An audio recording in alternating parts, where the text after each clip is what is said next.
Hello, teacher friend. This is Denise Lee, the creator of the Social Media and Digital Marketing course.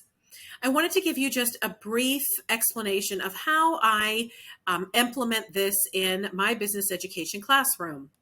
You can see on the far left that there is a column of several units for this course, including a get to know you activity, the intro to social media.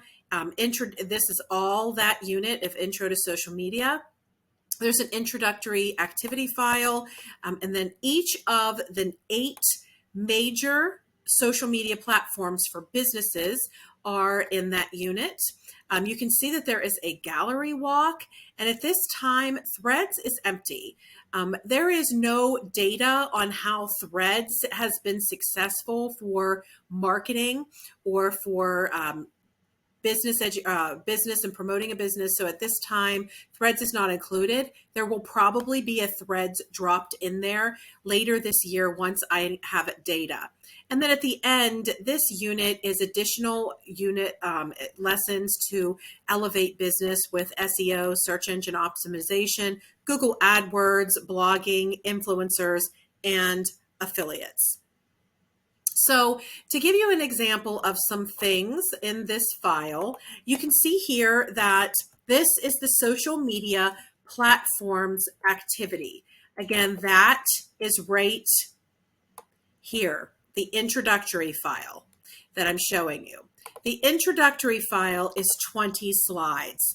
And they are slides of the 8 social media platforms. So how I suggest doing a slide like this, since there are no PowerPoints, I use student-led instruction.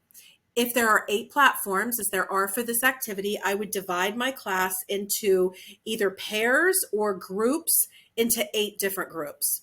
One group is going to do Facebook. One group is going to do Instagram. One group is going to do Twitter, and so on, Pinterest, Snapchat, and so on. So they are only going to go and do the 3 slides designated for that social media platform. I would give them a class period to do this, or 25 minutes, depending on how fast your students work. Probably 25 minutes would be suffice. After they do the 3 slides, if they're working in partners or in small groups, then they are going to report what they found about the social media platform that was assigned to them. So the Facebook students are going to report their findings, and as they're reporting, the students in the class are going to be filling in all of the information from that student or that group of students. Again, this is called student-led instruction, and that's how I would implement this. Now, at the end of each of these social media platforms, you see that there is a social media post. I recommend that all the students do this on their own. What they're really just researching is the research slide, the informative slide for each of the ones. I also wanted to show you a couple of the projects. This particular one is be a social media influencer. After the students learn about influencing, now I'm showing you a student example here. They're going to pick a product that they would, that they love, that they would be an influencer for. You can see that they are implementing the marketing mix, USP, unique selling proposition. You can see that they have to come up with a pitch, and then they're going to be sharing their pitches. There is a rubric included. I go over the rubric with my students always so that they know how they're going to be graded on the project. There's also a project for Be an Influencer. It is very important that you go over this slide with your students. We are allowed to use images that we find online as students or as teachers and use them in projects because of the Fair Use Index,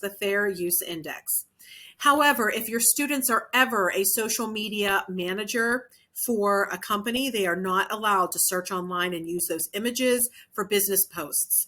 That is against copyright, and I think it's important that students understand the reason we are allowed to search in school is because we don't have the capability to buy copyrighted images from clip art artists or stock photographers.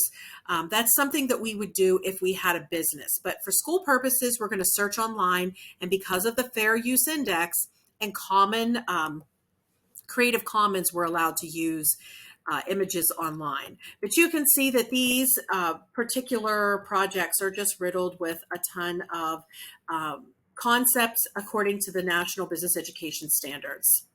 There's also a social media posts category in here. In the social media posts, there are 10 posts that the students are going to be given. These are given in my class just as I would give a writing prompt. My suggestion is that you don't send this entire file of 10 social media posts to your students at one time. I did that last year, and what they did was students were working on them outside of class. They're creative and they're excited to do these posts, and I love that they're excited to do these posts. You see that Joanna has a dog care. You can see that Kevin has an apple orchard. Carrie has a jewelry store. Tony has a pizza shop. There's Cinema World they have to do work for. Callie's coffee shop, Juan's hamburger shop, and so forth. What I did to alleviate students from working outside of the classroom is I copied these in a separate file for my students. So I went here and I just assigned one at a time, and they only had access to one at a time. I hit Control-C to copy this, and then I pasted it, Control-V, in an empty file. The way that I got the 8.5 by 11 in Google Slides is by going to page setup and changing this to 8.5 by 11 and applying it, and then that's when I pasted it in there. So again, I allow my students to design them in Canva if they want to, or they may just go ahead and drop the images and create the social media posts right in this platform. So it's completely up to you. If your students are used to using Canva, then they can do that. But I do instruct them, if they're using Canva, exactly what template to use and so forth. This particular one is... this particular one is the final. And again, I explained to the students that, they would not be able to just get any images online if they were actually a social media manager. But the final project is 20 slides. And it's actually a great survey of things that we did throughout the year. And they're doing this for a trampoline park. So we start up here with information about the trampoline park. They have to be very thorough in reading all of this information because they're going to be using this information about Sky Vibe in their social media posts. And then they have to assess the target market, the USP. They have to come up with a marketing pitch as well as a marketing mix. They're completing a SWOT analysis, and then they start creating posts. Again, I don't allow my students to use Canva for this one particularly. I want them to be dropping images right in this, and I ask them to use their time wisely and make sure that they are paying attention to detail for this final project. I grade them on creativity. I grade them on consideration, how considerate they were in their responses. And my students did an absolutely wonderful job with this. It took them about 3 hours to complete this file, 3 class hours. So we have 42-minute periods. The students worked for 3 periods and then some. Some of them took the entire 5-day week to complete the file, depending on how particular and thorough they were with their project. So I certainly hope that that helped. There is a bulletin board after students complete the social media platforms. There's a beautiful bulletin board that is student created. The clip art is in there, but the students do have to populate the facts. And I certainly hope that you love this as much as I loved it with my class. My students loved that this class was very creative, as we know that social media is creative.